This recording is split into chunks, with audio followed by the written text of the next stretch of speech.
네, 안녕하십니까. 오늘은 4월 9일 목요일입니다. 우리 다 같이 기도로 예배를 시작하도록 하겠습니다. 하나님 감사합니다. 이렇게 또 저희를 예배 자리로 모이게 해주셔서 하나님, 저희가 계속해서 하나님을 예배를 드릴 때에 하나님 저희의 마음을 새롭게 하여 주시옵시고 저희의 마음을 열어주셔서 우리가 모두 하나님의 말씀을 읽고 묵상할 때에 온전한 마음으로, 경건한 마음으로 하나님께 나아갈 수 있도록 인도하여 주시옵소서. 하나님, 또 하나님께서 저희에게 주시는 말씀을 단순히 그냥 읽고 넘어가는 것이 아니라 우리 마음속에 깊이 새기며 하나님의 말씀대로 살 수 있도록, 하나님의 말씀으로 인해서 살아갈 수 있도록 인도하여 주시옵소서. 감사드리며 이 모든 말씀 예수님의 이름으로 기도드렸습니다. 아멘. 네, 오늘 다 함께 부를 찬송은 31장 찬양하라 복되신 구세주 예수입니다.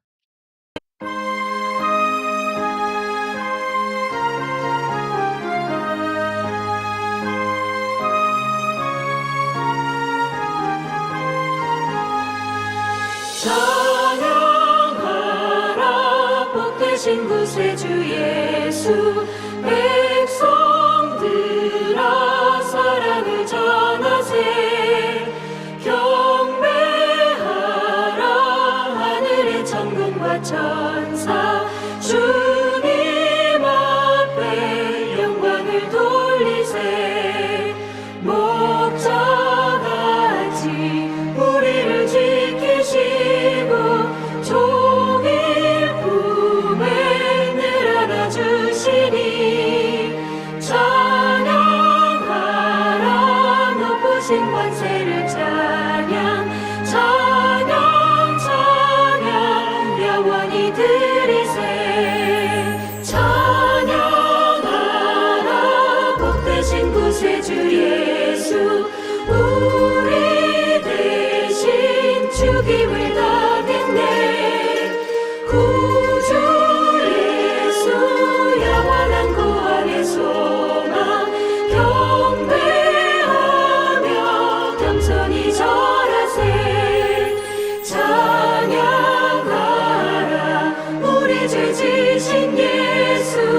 그의 사랑 한없이 크셔라. 찬양하라 높으신 권세를 찬양. 찬양 찬양 영원히 드리세.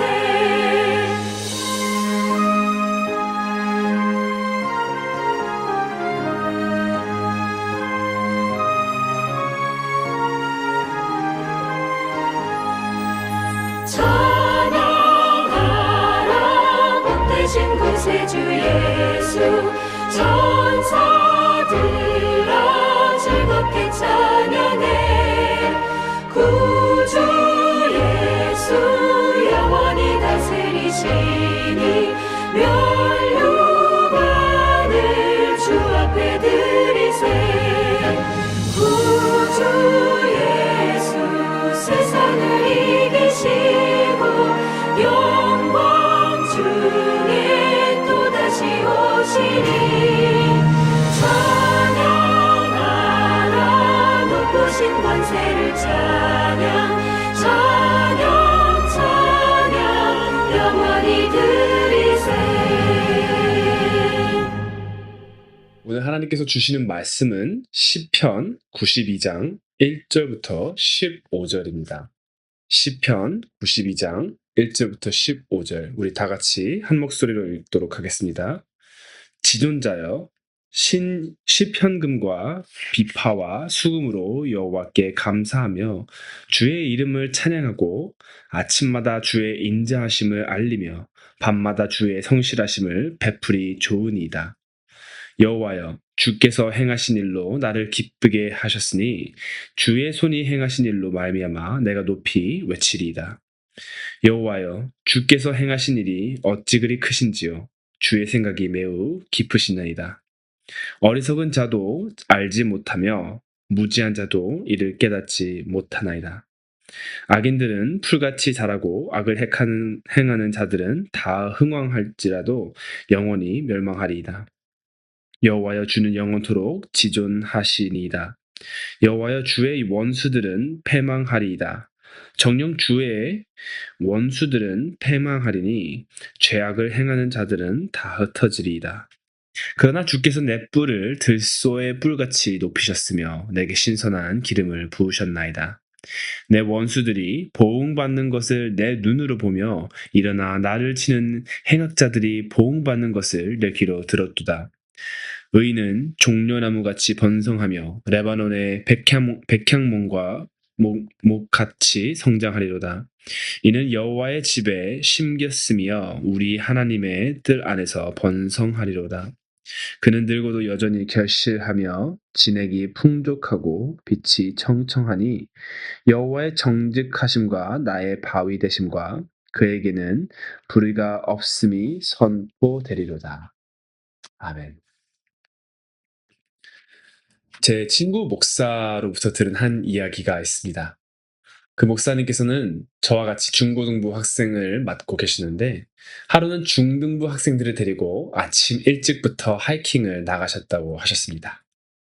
학생들은 이른 아침부터 힘들고 땀나며 배고픈 여정을 계속해서 불평하였는데요. 그러나 목사님은 정상의 풍경을 보며 학생들이 감탄하기를 바라며 격려하며 끝까지 산 정상까지 데려갔다고 합니다. 그러나 한 아이는 정상에 올라서도 숨이 가쁘고 피곤할 뿐 아름다운 경치를 제대로 즐기지 못했습니다. 우리 삶에서도 비슷한 일이 일어나는 것 같습니다.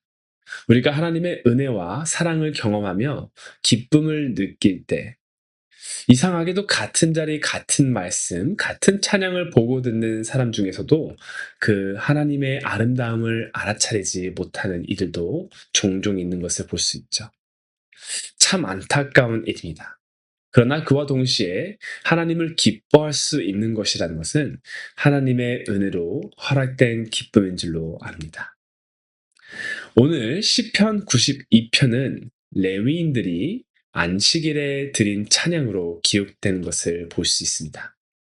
오늘 시편 92편은 안식일에 레위 사람들이 사용한 것인데요. 안식일에 하나님을 예배하는 날이기에 하나님을 기뻐하며 기억하고 그분의 선하신 행하심을 찬양하는 내용들로 구성되어 있습니다. 1절에서부터 이 5절을 보면은 이것을 정확하게 볼 수 있죠. 시편 기자는 하나님의 성품과 행하신 일들을 찬양하며 기뻐하는 것을 우리는 볼 수 있습니다. 하나님을 기뻐하는 것은 당연한데 또 어떠한 사람들은 당연하지 않습니다. 왜일까요? 중고등부에서 제가 겪었던 것을 한 예로 드리도록 하겠습니다. 한 학생이 예배가 끝난 뒤에 저에게 다가와서 이런 말을 한 적이 있습니다. 목사님, 천국은 오늘과 같은 예배가 매일 되는 날인가요? 맨날 오늘 같으면은 굉장히 지루할 것 같은데. 자, 그 학생에게는요, 예배가 지루하고 하나님을 즐거워하는 것이 무엇인지 모르기에 예배는 드려야 하는 종교적 행위였습니다. 이 학생은요, 하나님이 대단한 건 알지만 그 대단한 하나님을 어떻게, 그리고 왜 즐거워야 하는지 전혀 알지 못하였습니다. 이러한 사람들이 우리는 자주 볼 수 있죠. 왜 도대체 이런 것일까요? 사실 누군가의 존재 자체가 우리에게 기쁨이 되는 경험을 우리는 모두 한 적이 있습니다. 아내나 남편을 보기만 해도 좋았던 시절이 있으시죠? 지금도 좋으실 테고요. 그 사람의 작은 행동 하나에도 아주 큰 기쁨을 느끼신 적도 있으실 거라 생각됩니다. 아내나 남편이 아니라 한다면은 지금 함께하고 계신 자녀분들, 아기나 손주들을 볼 때 우리는 모두 첫 걸음마, 첫 웃음과 같은 순간이 얼마나 소중한지 경험하곤 합니다. 이처럼 우리는 누군가를 깊이 사랑할 때 우리는 그때의 그 대상의 존재, 그리고 행동 하나에도 큰 기쁨을 느낍니다. 이처럼 우리는 하나님의 사랑하게 된다면요. 하나님의 행하신 구원과 은혜, 기적을 기억할 때에 우리의 마음도 기쁨으로 가득 차게 됩니다. 그리고 그 사랑이 얼마만큼인가에 따라 우리의 기쁨 또한 차이가 날 것입니다. 저희 중고등부 중 한 명이 하나님을 알고 있지만 하나님의 존재에 대해서 기뻐하지 않는다라고 하는 것은요, 아마 하나님에 대한 사랑에 대해서 조금 더 점검해야 되지 않았나 생각합니다. 자, 이 말은요, 우리는 주일 예배는 우리가 사모하는 하나님이 누구신지, 어떠한 일을 행하셨는지를 기억하며 찬양하는 시간이라는 것을 오늘 본문을 통해서 우린 또한 볼 수 있습니다. 그렇지만 이렇게 하나님을 사모하고 있는데, 하나님을 기뻐하고 싶은데, 때때로는 우리는 하나님을 온전히 기쁜 마음으로 예배를 못하는 때도 있는 것을 발견하곤 합니다. 시편 기자는요, 6절에서 7절에서 어리석고 무지한 자들을 언급하며 이들은 악을 행하는 자라고 말을 합니다. 산 정상의 풍경을 알아보지 못한 아이처럼 악을 행하는 자들은요, 하나님의 은혜와 사랑을 깨닫지 못합니다. 자, 이 말씀을 토대로 우리를 한번 조금 볼까요? 우리의 신앙은 어떨까요? 하나님께서 우리를 구원하시고 새로 태어나게 하셨지만 죄를 짓고 악을 행하는 자들은 하나님을 기뻐하지 못하는 존재인 것처럼 우리 또한 죄를 짓게 된다면요, 우리의 마음은 하나님을 점점 더 기뻐하지 못하는 마음으로 변하게 됩니다. 따라서 우리는요, 사실 매일 죄를 고백하고 하나님, 우리의 마음을 새롭게 하여 주시옵소서 하고 기도를 해야 합니다. 그렇지만 죄의 고백과 이러한 기도를 안 한다고 해서 구원을 잃는다는 의미는 아닙니다. 하나님께서 우리를 구원해 주셨는데, 그 구원의 능력으로 우리를 함께하게 하여 주셨는데, 죄를 짓고 고백을 안 한다고 해서 그 구원이 취소가 될까요? 그런 건 아닙니다. 그렇지만 우리가 죄의 고백을 하고 하나님 마음을 새롭게 하여 주시옵소서 하는 이유는요, 온전히 하나님을 찬양하며 즐거워하기 위한 필요한 절차인 줄로 믿습니다. 자, 또 다른 방해 요소가 있습니다. 하나님을 기쁘게 예배드리고 내 마음 안에서 와, 하나님은 정말로 대단하신 분이구나 하고 찬양할 때 그러한 것들을 방해하는 또 다른 요소는 바로 근심입니다. 안식일을 지키며 일을 멈추고 하나님을 예배하는 것이 사실은 쉽지 않죠. 그렇지만 우리가 이렇게 하나님을 믿지 않고 이런 근심에 우리의 마음을 맡기게 된다면요, 하나님이 중심이 아닌 내가 중심이 되는 예배가 아닌 예배가 되게 될 것입니다. 우리를 위협하는 이러한 요소는요, 오늘 본문을 통해서 외적인 요인과 내적인 요인 두 가지가 있는 것을 볼 수 있습니다. 시편 기자는요, 오늘 9절 11절에서 적이 패배할 것이다 라고 고백을 합니다. 이 말은요, 시편 기자는 그 시대 그 당시에 적이 있었고 그 외적인 적을 통해서 마음에 근심이 왔다라는 것을 볼 수 있습니다. 자, 우리는요, 시편 기자처럼 적이 있는 것은 아닙니다. 그렇게 적이 있는 것이 아닐지라도 우리 삶 속에서는 통제할 수 없는 요인, 사고, 질병, 관계 문제, 이러한 것들이 늘 존재하죠. 우리가 통제할 수 없는 것들. 그리고 이러한 것들은요, 온전히 하나님을 기뻐하지 못하게 하는 근심을 우리 마음속에 심습니다. 자, 그리고 그러한 근심에 대항하기 위해서 오늘 시편 기자는 하나님을 믿으며 하나님께서 나의 적을 물리치실 것이다 라며 고백하는 그러한 믿음을 보이고 있습니다. 우리가 외적인 요인을 통해서 마음의 근심이 많아져 하나님을 기뻐할 수 없게 된다면요, 그럴 때일수록 시편 기자처럼 그리스도가 부활과 권능으로 죄와 죽음을 물리치셨듯 우리의 적을, 외적인 요인들을 물리치실 하나님을 믿어야 합니다. 그리고 그 믿음을 토대로 예배로 나아가야 사랑하는 하나님을 기뻐하며 온전히 예배를 드릴 수 있게 될 것입니다. 자, 근심의 내적인 요인은 또 어떠한 것이 있을까요? 근심을 주는 다른 요인은 바로 우리 안에서 발견할 수 있죠.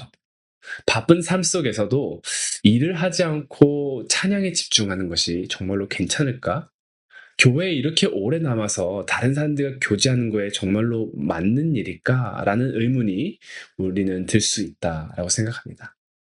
현대 사회에서 바쁜 삶 속에서 우리는요, 하나님께 온전히 집중하기 참으로 어렵죠.